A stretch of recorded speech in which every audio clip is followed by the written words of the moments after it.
So some more economic factors that affect development. We've already looked at things like income and expenditure, very obvious ones, but we're going to look at things like education now. Okay, so the Department for Education estimates that by age 3, children from poor families are about 9 months behind children from wealthier families in terms of their development at school. Yeah, there's a performance and things like tests, SATs, etc., things you do at that age. By 14, though, this gap increases to a year and a half. So it seems to be the incomes of family, the wealth they have, does have a large effect. And if you think about it, if family has more money, well, they can afford to do more things. They can afford to go to museums, to go to art galleries, to go on holiday, different cultures. They can afford to just do more and have more. They can have nicer art books. They can have more engaging activities because they have the money to be able to spend on the children. Okay, without that income, without that wealth, children from poor backgrounds are disadvantaged. Yeah, they can't access the same level of engagement that people with more money can. And actually, at GCSE, children from poor families tend to achieve nearly 2 GCSE grades lower than children in wealthier families. Okay, so this is a prolonged effect and actually continues across all stages in education. So this will continue into A level, undergraduate, postgraduate, etc., etc. So education does have a huge effect based on the economic kind of position of the family, and has an effect on people's development. Lifestyle is a big one as well. So think to yourself, well, how do you spend your time and money? You know, what do you spend it on? What do you do? Yeah, you might not think a lot, but kind of have a think. Well, do you exercise? If you do you go to the gym? Did you buy new exercise gear? Do you have to buy new shoes or new running equipment and things like this? Do you keep a balanced diet? If so, well, what do you eat? How much do you eat it? Yeah, how regularly are you being balanced? Are you truly balanced in what you eat? Yeah, if you're not, well, why not? Yeah, you can think about these answers, these different questions that these answers make. How do you dress when you're with your friends? Yeah, what kind of things do you wear? Why do you wear them? Why not other things? Specifically with your friends as well, your peer group. Yeah, so these are the kind of questions that you'd ask to someone to kind of get an idea about their lifestyle. Yeah, are they willing? Do they have money to spend on things like gym membership, on nutritious food? Yeah, do they dress very well with their friends because that's how all their friends dress? Yeah, people keep a peer group that are either similar to them or people they want to be like. Okay, so it may well be that people with high income, their friends have high income as well. Okay, people with low income, their friends probably have low income too. Okay, because our peer group are people we grew up with, like we've already seen at the education level. This may not be equal. Okay, to an extent you do decide your own lifestyle though. Yeah, you decide if you want to exercise, you decide if you want to have a balanced diet. All right, but you are limited by money. You are influenced by your culture and your peers. I mean, if you want to exercise every day, you can. You can go for a run. You can do all manner of exercises at home for free without ever spending a penny. Okay, but some people may feel that they need to go swimming, or they need to get a gym membership, or they need to actually buy some running suits, otherwise they could injure themselves. So they might not be able to exercise as well or as regularly as everyone else. If they're having to work a lot more because they don't earn very much money, then they're limited by time, aren't they? They can't exercise as regularly as someone who doesn't have to work as often because they earn more money. Yeah, our culture, our peers, these influence these things as well. If our peers all keep a very well-balanced diet or exercise regularly, then they influence our behaviours, our beliefs, as we learned in Unit A, AMA, Unit 1 AMA, I should say, and we are likely to copy them. Okay? Like I say, our low income, it limits choices. Most never actively choose a lifestyle. So if you think of your lifestyle, it probably isn't one you have purposely chosen. Okay, some people have made massive changes, but it's a very difficult thing to do.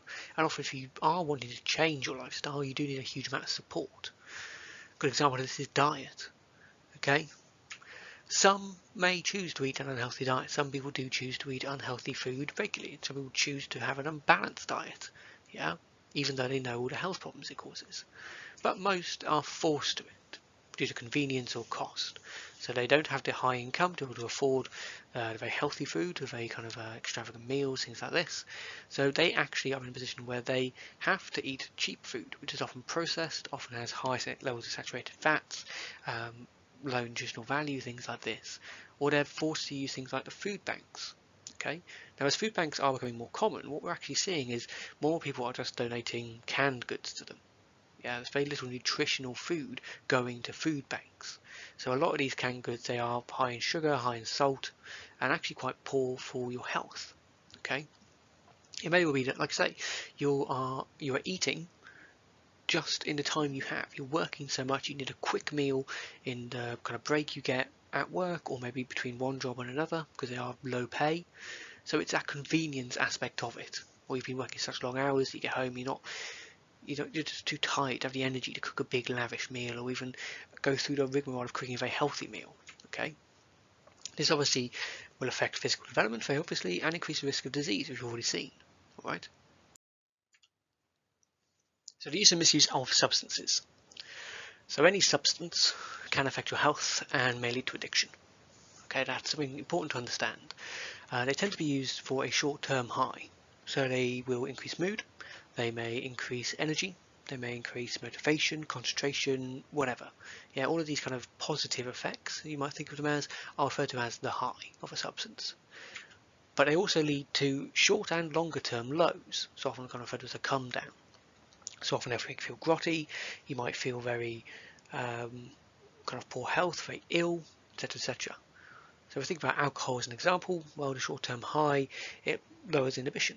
A lot of people do it to help them unwind, they say, or to relax, or to have fun, because it does make people engage in risky behaviour, makes people speak their mind a lot freer, makes them not really think about the consequences of their actions. But obviously, short-term low is that you get a hangover. Yeah, if you've become very intoxicated, you're going to have a quite severe hangover, and that's going to make you feel terrible. But also longer term, affect your liver, affect your health in loads of different ways actually. Not really a great thing to be doing. So drug use, well, things like cannabis, yeah, people take it for various different reasons, but it does affect cognitive processes. It affects how efficiently you're thinking. It's been linked to an increase in the likelihood of schizophrenia, especially in young people, and it can cause respiratory problems. Yeah, it can, even if you're mixing it with tobacco, lead to things like lung cancer. Okay. Cocaine as well, often used for the energy boost that people think it has, but will often lead to depressive symptoms once it's worn off. Now, we're not talking about feeling a bit low, we are talking about the symptoms of depression, the clinical condition. Yeah, immense lows, very, very, very severely low moods, suicidal ideation, etc. Okay, and also on a biological level, it's overstimulating the heart. Now that energy, it makes your heart race. While your heart racing and racing more often than it should be, can weaken it and can lead to heart attacks, can lead to all manner of cardiovascular diseases. Speed, often people take to feel alert, feel energetic, but affects your blood pressure because it is again affecting your heart and increases your likelihood of heart attacks in a different way.